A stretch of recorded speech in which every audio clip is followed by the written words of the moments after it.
Halo teman-teman semuanya, balik lagi bersamaku Teresa Alfianita. Kali ini aku akan membahas sebuah perusahaan yang sehari-hari produknya sering kita gunakan.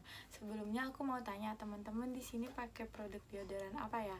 Nah, kali ini aku akan membahas sebuah perusahaan produsen deodoran. Sebenarnya dia enggak memproduksi deodoran aja sih, dia juga memproduksi facial wash, lip balm dan lain-lain. Oke, kita langsung aja yuk.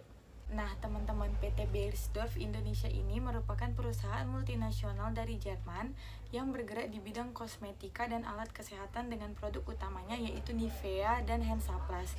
PT Beiersdorf Indonesia didirikan pada tahun 1882 oleh Paul Karl Beiersdorf di kota Hamburg, Jerman. Nah, hari ini kita akan membahas tentang sejarah PT Beiersdorf, visi misi perusahaan PT Beiersdorf, logo perusahaan, produk, dan struktur organisasinya. Nah, kita langsung ke yang pertama yaitu founding history. Jadi, pertama kali sejarah Beiersdorf ini dimulai dari sebuah apotek kecil di dekat gereja Santa Michael di Hamburg, Jerman. Nama Beiersdorf sendiri diambil dari nama pemiliknya yaitu Paul C. Beiersdorf. Sebelumnya, ia merupakan direktur teknik pabrik galvanis di Moskow yang kemudian menjadi pemilik bersama sebuah perusahaan manufaktur peralatan di Berlin. Kemudian menjadi pemilik apotik di Barwelde dan kemudian di Selisian Kronberg dengan membeli apotik di dekat gereja Santa Michael di Hamburg yang ia berharap bisnisnya dapat berkembang dan menguntungkan. Nah, sebagai seorang ahli fisika, Paul C. Beiersdorf ini kemudian mendirikan laboratorium dan menawarkan jasanya kepada para dokter. Salah satunya yaitu Prof. Paul Gerson Una, seorang dokter kulit terkemuka pada saat itu. Berkat kerjasama mereka berdua, mereka berhasil mengembangkan proses produksi plaster medis dan mendaftarkan hak paten pertama mereka pada tanggal 28 Maret 1882. Setahun berikutnya, Paul C. Beiersdorf menjual apotek tersebut dan memindahkan laboratoriumnya ke Altona, yang sekarang merupakan bagian dari kota Hamburg. Pada tahun 1890, seorang apoteker bernama Dr. Oskar Troplowitz mengakuisisi laboratorium tersebut dari Paul C. Beiersdorf dan dengan cepat mengembangkannya menjadi perusahaan dengan merek barang terkemuka. Pada tahun 1892, Dr. Oskar Troplowitz mengembangkan pabrik baru di Hamburg Eimsbüttel yang sampai saat ini merupakan lokasi kantor pusat perusahaan Beiersdorf. Dari pabrik tersebut diproduksi merek barang konsumsi seperti Labello dan Nivea serta plaster Hansaplast dan produk farmasi lainnya. Sejak awal, Dr. Oskar Troplowitz memiliki jiwa pengusaha sejati, teman-teman. Dia berorientasi pelanggan dari pasar dan berpikir secara internasional. Dia melanjutkan kerjasama bersama Paul C. Beiersdorf. Driftschutzes adalah penemu bahan pengemulsi Equirit, bahan dasar dan kunci dari sifat unik dari Nivea, produk yang banyak digunakan oleh orang-orang sekarang. Keberhasilan perusahaan dalam lingkup internasional ini dimulai pada tahun 1893, di mana perusahaan Beiersdorf menandatangani kontrak dengan perusahaan perdagangan Amerika Serikat, yaitu Land and Fink. Pada tahun 1906, Dr. Otto Hans, yang merupakan saudara ipar dari Dr. Oskar Troplowitz, menjadi mitra perusahaan.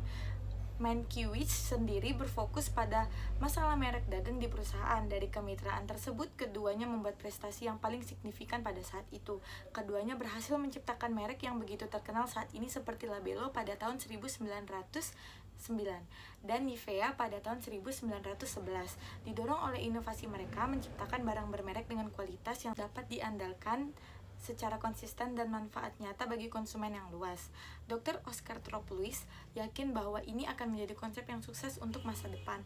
Dia melihat banyak peluang untuk produk perawatan kosmetik pada khususnya. Hal ini yang dijadikan fondasi untuk orientasi strategis perusahaan sampai perusahaan Beiersdorf ini sekarang. Nah, untuk visi misinya sendiri teman-teman bisa baca, yaitu PT Beiersdorf will be the one skincare company in our relevant categories and market.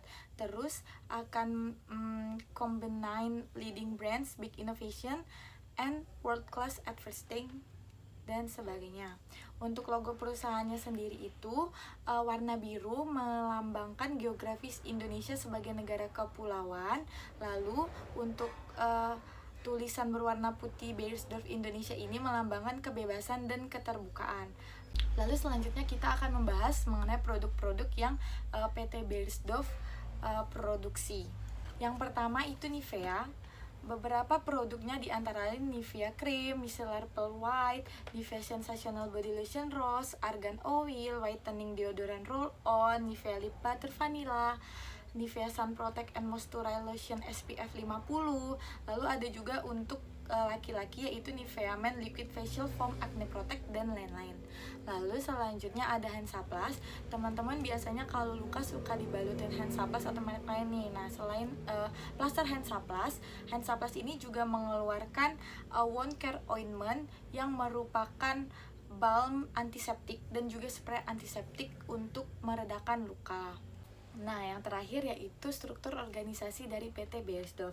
Yang pertama ada Dewan Eksklusif PT Beiersdorf AG Jerman yang dipimpin oleh Board of Commissioners. Lalu di bawahnya ada Dewan The Exclusive High Official yang diikuti oleh 5 member of Executive Board di bawahnya dan 1 Deputy of Executive Board Chairman. Lalu untuk Dewan Komisaris PT Beiersdorf Indonesia itu dipimpin oleh manajer direktur dan di bawahnya diikuti dengan sales director, finance and accounting, human resource, marketing, supply chain, dan PC director. Nah, teman-teman sekarang udah tahu ya kalau produk-produk Nivea yang sering kita gunakan atau mungkin teman-temannya teman-teman pernah gunakan, dan Hansaplast yang sering kita pakai untuk membalut luka itu sebenarnya berasal dari negara dengan julukan Fatherland atau Jerman. Nah, sampai sini dulu ya pembahasanku tentang salah satu produsen kecantikan ternama internasional ini. Semoga bisa menjadi wawasan bagi teman-teman semua. Sampai jumpa di lain kesempatan.